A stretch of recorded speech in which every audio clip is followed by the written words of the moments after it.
बस ये सब बेकार हो गया है। दर्द संभालने होंगे तो ठीक है, उजला आ रहा है। एकदम पूर्ण डीपली पढ़ाएंगे ताकि भविष्य में जो है आप एकदम खिलते रहें कि समकोण त्रिभुज के सबसे बड़ी भुजा को क्या कर कंफ्यूजन जो है कंप्लीटली खत्म हो जाएगा, उसमें कंफ्यूज नहीं रहना है।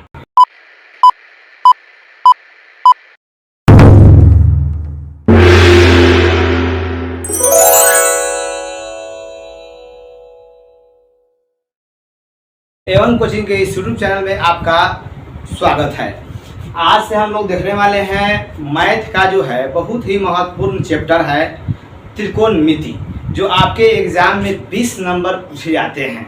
त्रिकोणमिति का ही एक भाग होता है हाइट एंड डिस्टेंस, यानी ऊंचाई और दूरी, उसको पकड़ते हुए और त्रिकोणमिति को शामिल करके उस पूरे को मिलाकर 20 नंबर आपके बोर्ड एग्जाम में पूछे जाएंगे, ऑब्जेक्टिव और सब्जेक्टिव मिलाकर। ठीक है, तो हाइट एंड डिस्टेंस पढ़ने से पहले हम लोगों को जो है बेसिक त्रिकोणमिति पढ़ना पड़ता है। तो आज से हम लोग शुरू करने वाले हैं बेसिक त्रिकोणमिति। तो आइए सबसे पहले इंट्रोडक्शन से शुरू करते हैं। तो ध्यान दीजिएगा, त्रिकोणमिति शुरू करने चल रहे हैं। कौन चैप्टर पढ़ाने चल रहे हैं? त्रिकोणमिति। यह बहुत ही महत्वपूर्ण चैप्टर है विद्यार्थियों की दृष्टि से। आप जो है इस चैप्टर का देखिएगा एक विशेषता है या इसका जो है दोष कहिए कि यह जो चैप्टर बिना फार्मूला के आपसे टस से मस नहीं होने वाले हैं। इसलिए आवश्यक और ज़रूरत है पहले फार्मूला को समझ लेने की। और फार्मूला जो है ऐसा इसका होता है कि बड़ा जल्दी विद्यार्थियों जो है इसको भूलते हैं। तो भूलने से बचने के लिए आपको चाहिए होता है कि इस फार्मूला को अच्छे से हर फार्मूला को समझ लिया जाए कि कैसे आया है वो फार्मूला और कैसे जो है तैयार हुआ है। यदि आप फार्मूला को अच्छे से समझ लेते हैं तो आपको जो है भूलने का जो प्रोसेस है वो कम हो जाता है, आपके दिमाग में वो चीज़ बैठ जाता है और परमानेंट ही वो रह जाता है। जब फार्मूला आपके दिमाग में रह जाता है तो उसके बाद जो है कंसेप्ट के आधार पर आप सोच सोच कर क्या करते हैं, प्रश्न में उसको अप्लाई करते हैं, तब जाके आपको मैथ जो है बनाने में मज़ा आने लगता है। लेकिन बिना फार्मूला और बिना समझ के जो है यह चैप्टर जो है तब बोरिंग है। लेकिन यदि इस फार्मूला पर पकड़ हो गया और कंसेप्ट पर पकड़ हो गया तो ये चैप्टर बनाने में मज़ा ही मज़ा है। तो आइए शुरू कर देखेंगे हम लोग ट्रिग्नोमेट्री। ये क्या हो गया? त्रिकोण। शांतिपूर्वक जो है इस चैप्टर को पढ़ लीजिएगा, उसके बाद ये चैप्टर आपके मुट्ठी में हो जाएगा और 20 नंबर आपके कोई नहीं रोक सकते हैं। देखिएगा, त्रिकोणमिति 3 शब्द से मिलकर बना है, त्रि प्लस कोण प्लस मिति, या डायरेक्ट कह सकते हैं त्रिकोण प्लस मिति। क्या कह सकते हैं? त्रिकोण प्लस मिति। त्रि का मतलब समझे करते हैं 3 हो गया, और कोण का मतलब तो कोने होता है, और मिति के मतलब क्या होता है? माप होता है, यानी 3 कोणों की माप। त्रिकोणमिति क्या किसे कहेंगे? तो कह सकते हैं 3 कोणों के माप को ही क्या कहते हैं हम लोग? त्रिकोणमिति कहते हैं। त्रिकोणमिति में हम लोग विशेष तौर पर समकोण त्रिभुज में विचार करते हैं। किसमें करते हैं विचार? समकोण त्रिभुज में करते हैं। तो आइए सबसे पहले हल्का सा परिचय आपको करा देते हैं हम लोग यहाँ से समकोण त्रिभुज का। समकोण त्रिभुज, राइट एंगल ट्रायंगल, क्या कहेंगे इसको? Right angle triangle, right angle triangle. तो पहले लोग जान लेते हैं राइट एंगल ट्रायंगल के बारे में। जब तक आप कॉन्सेप्ट नहीं पढ़ेंगे तब तक ये चैप्टर आपसे टस से मस नहीं होने वाले हैं। तो एक हम लोग संपूर्ण वीडियो इसके कॉन्सेप्ट पर ही भाग बाई भाग बना देंगे। संभव हुआ तो एक ही वीडियो में, लेकिन अगर संभव नहीं हुआ तो इसके लिए 2 या 3 वीडियो भी लाए जा सकते हैं, क्योंकि जो है पूरा फुली डीपली पढ़ाएंगे। ऐसा नहीं काट छांट के पढ़ाएं, काट छांट वाला काम नहीं होता। तो देखिए, पहले समकोण त्रिभुज किसे कहते हैं? तो ऐसा त्रिभुज जिसका कोई एक कोण क्या हो जाए?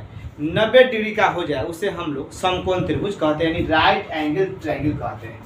तो देखेंगे यहाँ से, अगर इसको परिभाषित तौर पर लिखना चाहते हैं तो वैसा त्रिभुज, वह त्रिभुज का सिंबल है, वैसा त्रिभुज जिसका कोई एक कोण क्या हो जाए? 90 डिग्री का हो, 90 डिग्री का हो, उसे समकोण त्रिभुज कहते हैं। क्या कहते हैं? समकोण त्रिभुज कहते हैं। तो यहाँ तक बातें हो गई। अब हम लोग फिगर में समझते हैं आखिर कैसे। तो समकोण त्रिभुज को बनाने का जो स्ट्रक्चर है ऐसे होता है। ये हो गए आपके समकोण त्रिभुज। आप इस स्टेप में देख लीजिए या फिर इस साइड से भी देख सकते हैं, कोई दिक्कत नहीं है। तो ये जो कोण हुआ यहाँ से थोड़ा अचक पचक गया है, इसको सीधा बना दीजिए। ये समकोण त्रिभुज हो गया सिंबल लेकर। ये जो सिंबल होता है ये 90 डिग्री का होता है। किसका होता है? 90 डिग्री का। ठीक है, तो आप इसको समझेंगे समकोण त्रिभुज हो गया 90 डिग्री। अब आप जानते हैं कि समकोण त्रिभुज के तीनों कोणों का योग कितना होता है? 180 डिग्री होता है। 180 डिग्री में 90 निकल गया तो बच गया कितना? 90। तो ये दोनों कोण मिलकर क्या हो जाएगा? 90। न्यून कोण किसे कहते हैं? तो वैसा कोण जो 0 डिग्री से बड़ा हो लेकिन 90 डिग्री से छोटा हो उसे हम लोग न्यून कोण कहते हैं। तो ये जो दो कोण बच रहे हैं 90 से जब भी होगा छोटा ही होगा। माना कि ये त्रिभुज ABC है। क्या हो गया? ABC इधर भी कर दी, इस साइड से बनाइए उस साइड से बनाइए, कोई फर्क ना। तो ये A और B मिलकर क्या हो जाएंगे? 90 डिग्री। और ये जो समकोण हो गए तब A और C क्या हो जाएंगे? अब न्यून कोण हो जाएंगे। क्या हो जाएंगे? क्योंकि 90 डिग्री तो छोटे होना पड़ेगा उसको। ये तो अकेले 90 हो गया, दोनों मिल के 90। ये 30 होगा तो ये 60 होगा और ये 60 होगा तो ये 30 होगा। हो सकता है बराबर स्थिति हो तो 45 90 हो जाए, या ये 40 डिग्री तो ये 50 डिग्री हो जाएगा। लेकिन जब भी होगा तो 90 से छोटा होगा। मतलब ये हुआ कि A और C क्या हो गया? इस त्रिभुज में न्यून कोण हो गया और कोण B क्या हो गया? समकोण हो गया। तो इस समकोण त्रिभुज की यही विशेषता रहा कि ये कोण क्या है? समकोण है, जबकि इसके अन्य दो कोण जो बच रहे हैं वो एक्यूट एंगल है, यानी न्यून कोण है। क्या है? न्यून कोण है। तो हम यहाँ से लिख देते हैं आपके जानकारी के लिए, कोण B क्या हो जाएगा आपका? 90 डिग्री। और 90 डिग्री को हम लोग क्या बोलते हैं? समकोण। क्या बोलते हैं? समकोण। और कोण A जो है, कोण A और कोण C, A और C क्या हो गया? याद रखिएगा ये न्यून कोण हो गए। क्या हो गए? न्यून कोण हो गए। ठीक है, तो यहाँ तक ये बेसिक समझ लिए आप। अब हम क्या करते हैं आपको आगे बताएंगे यहाँ, और हम इसी प्रश्न में इसी फिगर में हम आपको समझा देते हैं। समकोण त्रिभुज में जो है आप जानते हैं कि त्रिभुज में कई कोण होता है? त्रिभुज में 3 कोण और 3 भुजा होता है, 3 साइड होता है।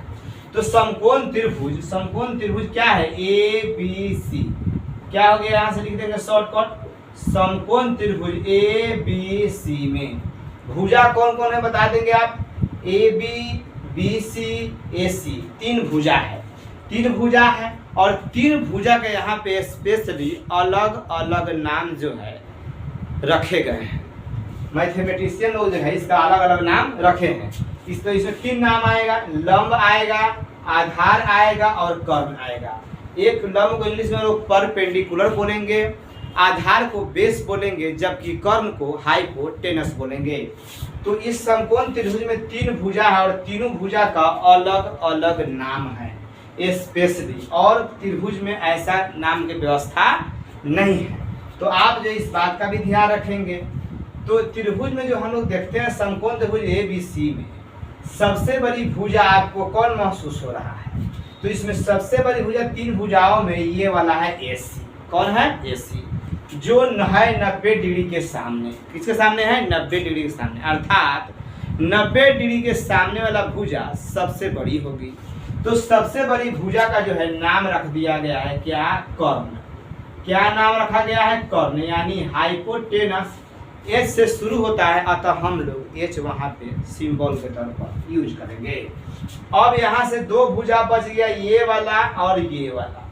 जिस पर ये टिका है तो ये हो गया, जिस आधार पर ये वाला खड़ा है तो ये हो गया आधार, और ये क्या हो गया? लंब।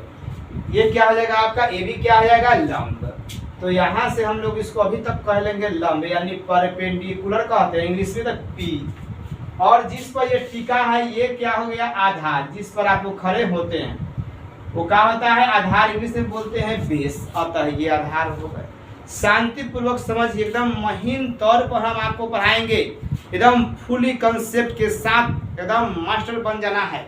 तो शांति पूर्वक पढ़िएगा तभी ना मास्टर बनिएगा, ना तो कंफ्यूजन बना रहेगा। हम काट छाट के पढ़ाई वाला काम नहीं करते हैं। आपको एकदम पूर्ण डीपली पढ़ाएंगे, ताकि भविष्य में जो है आप एकदम खिलते रहें, कहीं आपको दिक्कत ना हो। तो पहले यहाँ जान लीजिए, ये तो फिक्स हो गया 90 डिग्री के सामने वाला सबसे बड़ी भुजा को हम लोग कर्ण हाइपोटेनस कहेंगे। जिस आधार पर ये खड़ा है ये लंब हो गया, और ये क्या हो गया आपका आधार हो गया।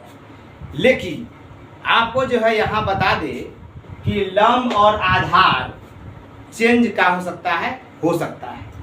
ये आधार हो सकता है और ये लंब हो सकता है, लेकिन 90 डिग्री के सामने अर्थात सबसे बड़ी भुजा वो चेंज नहीं होगा, वो कर्ण ही रह जाएंगे। जैसे यहाँ में इस फिगर में हम लोग देख सकते हैं कि अगर कह देगा ये कोण माना कि ये थीटा हो गया, ये तो न्यून कोण ही होगा ना, ये तो न्यून कोण ही होगा, ये तो समकोण हो गया। तो ये वाला और ये वाला क्या होता है, न्यून कोण होता है। एक समकोण त्रिभुज में एक वो समकोण और दो होता है न्यून कोण। तो यहाँ समझ लेंगे, तो जिस न्यून कोण पर बात करेगा, जिस न्यून कोण पर बात करेगा, उस न्यून कोण के सामने वाला भुजा जो होता है, उस न्यून कोण के सामने वाला जो भुजा होता है वो होता है आपका लंब। क्या होता है, लंब। तो इस कंसेप्ट के साथ चलेंगे कि न्यून कोण के सामने वाला भुजा क्या हो जाता है, लंब, अर्थात परपेंडिकुलर हो जाता है। तो ये जब लंब हो गए, चूंकि ये 90 के सामने सबसे बड़ी भुजा, तो ये तो कर्ण फिक्स हो गया, इसमें आपको कंफ्यूजन नहीं होना चाहिए, कर्ण हो गया। लेकिन ये जो भुजाएं बच जा रही है, बताइए 3 चीज में, लंब, आधार, कर्ण में कर्ण भी नाम हो गया, लंब भी पकड़ लिए हम लोग, तो बच क्या गया आपका आधार, और बच गया ये वाला भुजा। और तो ये जो साइड हो जाएगा क्या हो जाएगा आपका आधार, यानी बेस हो जाएगा। क्या हो जाएगा, बेस हो जाएगा। यदि हम लोगों से एक कोण पर पूछ लेता, ये थीटा अगर यहाँ बैठा के पूछता, तो इस न्यून कोण के सामने जो है ना ताकते हम लोग, तो ये वाला भुजा दिखता, और जब ये वाला भुजा दिखता तो जो आधार अभी प्रेजेंट का है वो हो जाएगा लंब। वो क्या हो जाएगा, लंब, परपेंडिकुलर। और ये जो आपके परपेंडिकुलर हैं वो हो जाएंगे बेस। और ये दोनों इंटरचेंज कर सकता है न्यून कोण की स्थिति के अनुसार। लेकिन 90 अर्थात समकोण के सामने वाला जो भुजा है, जो सबसे बड़ी भुजा है, वो कर्ण फिक्स रहते हैं, वो बदलाते नहीं है। आइए कुछ और फिगर के द्वारा हम आपको यहाँ से समझाते। तो ये हो गया आपका समकोण त्रिभुज। यहाँ से कंफ्यूज नहीं होना है, एकदम सीखना है। तो ये 2 फिगर हमने क्या किया, ड्रॉ कर दिया। 2 फिगर हमने बनाया है, थोड़ा टेढ़ा मेढ़ा हो जाएगा, महसूस कर लीजिएगा कि ये समकोण त्रिभुज ही है। तो समकोण त्रिभुज है, तो ये 2 त्रिभुज हो गए ABC, इसका नाम होता है, तो नाम अलग कर देते हैं PQ और R। तो 2 समकोण त्रिभुज हमने यहाँ लिया है, ABC और PQR। इसमें हम आपको जो है पूर्ण क्लियर कर देंगे। तो यहाँ देखेंगे, माना कि ये कोण क्या हो गया, थीटा हो गया। क्या हो गया, थीटा हो गया। तो ये जो हो गया 90 डिग्री हो गया, तो 90 डिग्री के सामने वाला भुजा कौन है, AC है। तो AC है, तो ये क्या हो गया आपका, बताइए, कर्ण। ये तो फिक्स हो गया कर्ण। आपको अभी बोले हैं हम कि समकोण त्रिभुज के सबसे बड़ी भुजा को कर्ण कहते हैं, हाइपोटेनस कहते हैं। तो ये कर्ण हो गया। अब बच रहा है 2 भुजा अभी, अब एक लंब बच रहा है और एक आधार बच रहा है। तो अभी हम आपको बताएं कि जिस कोण पर कहेगा उस कोण के सामने वाला भुजा ही आपका क्या हो जाएगा, लंब हो जाएगा, यानी परपेंडिकुलर हो गया। जब ये लंब हो गया तो बचा हुआ जो बेस, बचा हुआ जो साइड है, भुजा है, ये क्या हो जाएगा, ये हो जाएगा आपका अब आधार। तो ये वाला हो गया आधार अर्थात बेस हो गया। ठीक है।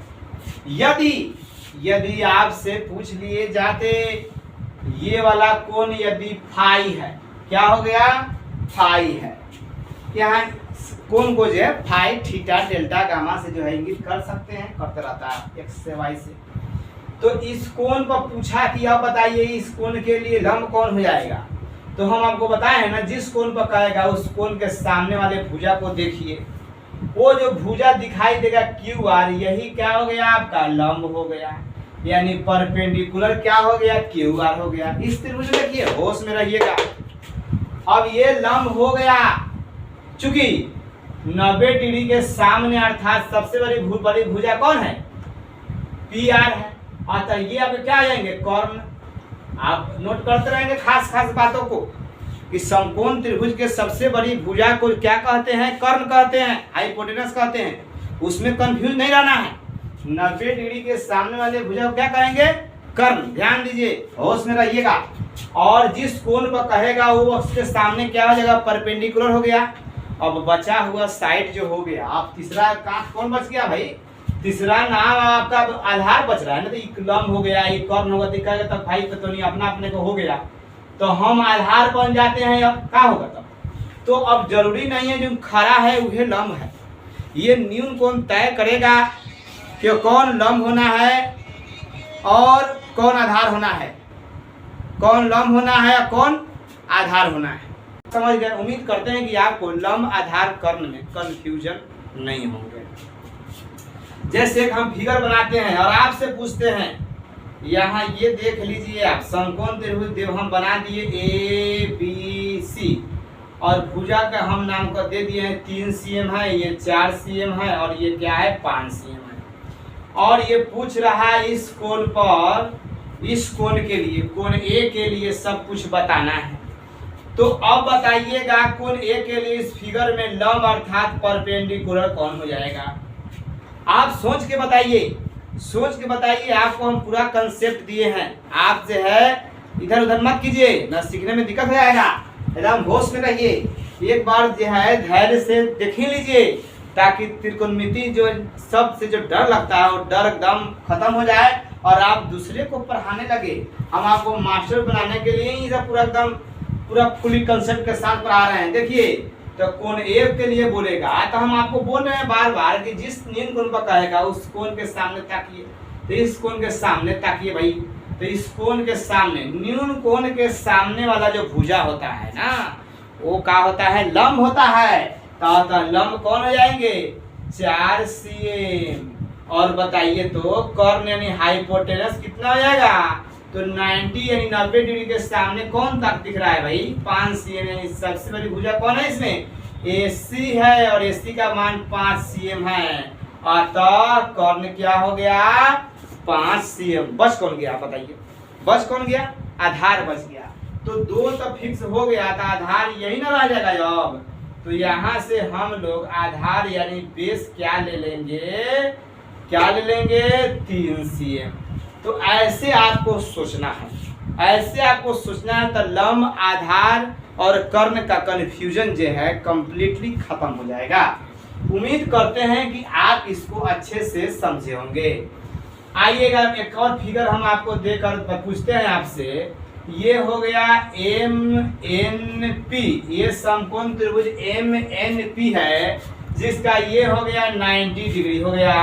हम यहाँ पे देते हैं ये 5 cm, 12 cm और इसको कर दिए 13 cm, 5, 12, 13। और हम आपसे पूछे यहाँ यदि ये कोण, ये वाला कोण यदि क्या है, कोण P के लिए ही बताइए। और ये कोण क्या कहना, कोण मत देगा, कहा P पे पूछ लीजिए। जो भी कोण यहाँ पे है वो तो है अपना। तो इस P के लिए बताइए आप लंब कितना हो जाएगा। तो यहाँ या फिर नामकरण ही कर देगा, ये ठीक था। तो अब ऐसी स्थिति में कोण P के लिए जो लंब हो जाएंगे, हम आपको बार बार बोल रहे हैं कि न्यून कोण के सामने वाला भुजा ही क्या होता है, लंब होता है। तो इस P के सामने कौन दिख रहा है, MN, जिसका मान दिया है 5 cm। तो लंब हो गया कोण P के लिए, कोण P के लिए हो गया 5 cm।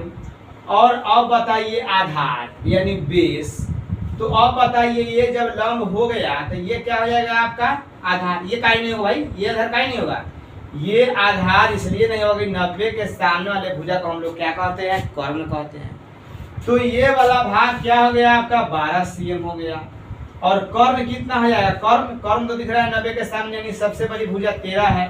तो ये हो गया आपका हाइपोटेनस कितना है। तो P पर पूछ लिया है तो अब M पर पूछ देगा, किसे पूछेगा, M पर। तो अब बताइए कोण M के लिए लंब क्या हो जाएगा। अभी फटाफट बता दीजिए आप, कोण एम के लिए लंब इसके सामने ताकि है, तो इसके सामने क्या हो गया आपका 12, तो कोण एम के लिए जो है लंब हो गया कितना परपेंडिकुलर 12 cm। अब ये हो गया लंब, चूंकि कोई भी कोण का है न्यून को आपका कर्ण तो फिक्स है 90 के सामने, तो कर्ण कितना हो गया आपका ये वाला भाग क्या हो गया कर्ण के 90 के सामने, अर्थात समकोण त्रिभुज के सबसे बड़ी भुजा को हम लोग क्या कहते हैं कर्ण कहते हैं। तो कर्ण कितना हो गया 13 cm, वो बदलता नहीं है। अब बच रहा है इसमें आधार अर्थात बेस। ध्यान दीजिए बच्चा, अब देखिएगा यहाँ से इसके सामने ये लंब हो गया, यानी पीएन लंब हो गया, यानी 12 cm लंब हो गया, तो ये कर्ण हो ये गया, तब बच गया यही ना, ये ना बच गया, तो यही ना आपका आधार हो जाए। तो आधार कितना हो गया 5 cm। तो इस प्रकार से देखें हम लोग कि कर्ण जो है अदले बदले नहीं है, कर्ण बदले नहीं गए हैं, बदल रहे हैं कौन लंब और आधार। ये बदलने का कारण क्या है, तो ये जो है न्यून कोण के वजह से बदल जा रहा है। न्यून कोण बताएगा आपको कि कौन लंब होगा और कौन आधार होगा। तो जिस कोण पर पूछेगा उसी कोण के हिसाब से आप चलिएगा। तो समकोण त्रिभुज में जो है कर्ण आपका क्या रहेगा फिक्स रहेगा। तो आप नोट करके लिख सकते हैं कि समकोण त्रिभुज के सबसे बड़ी भुजा को क्या कहते हैं कर्ण कहते हैं, और न्यून कोण के सामने वाली भुजा जो होती है कौन क्या कहलाती है लंब कहलाती है, अर्थात इंग्लिश में कहें तो उसको परपेंडिकुलर कहलाती है। उसको हम लोग P से डिनोट कर लेते हैं। तो उम्मीद करते हैं ये समकोण त्रिभुज वाला जो कंफ्यूजन होगा खत्म हुआ होगा। तो समकोण त्रिभुज जब तक समझेंगे नहीं तब तक हम लोग गति आगे बढ़ेगी नहीं। यहाँ से कन्फ्यूजन अगर रहेगा तो ये कन्फ्यूजन आगे और बढ़ते चल जाएगा। तो उम्मीद करते हैं आप इसको समझे होंगे। अगले वीडियो में हम आपको जो है इसके आगे वाला जो पोर्शन है, जो कंसेप्ट है, वो बताने की कोशिश करेंगे।